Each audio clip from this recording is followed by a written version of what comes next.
जहाँ चार लोगों में बैठकर आप मज़े ले लेकर किसी की बुराई करते हो, यकीन मानिए आपके वहाँ से जाते ही आपकी बुराई शुरू हो जाती है। गुस्सा और आंधी दोनों एक तरह होती है, क्योंकि इन दोनों को शांत होने के बाद ही पता चलता है कि नुकसान कितना हुआ है।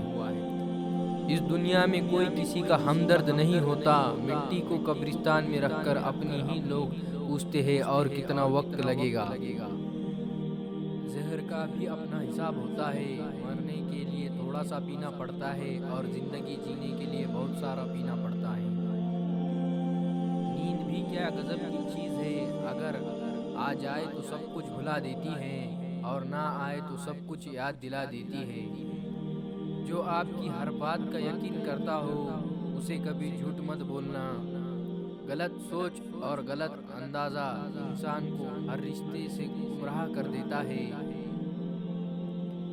जिंदगी की हर सुबह कुछ शर्तें लेकर आती है और जिंदगी की हर शाम कुछ तजुर्बे देकर जाती है।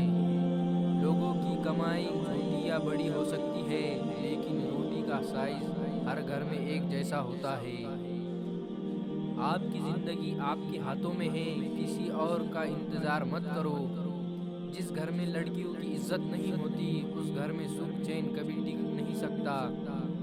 वक्त जब बोलता है तब अच्छे अच्छों के राज खोल देता है।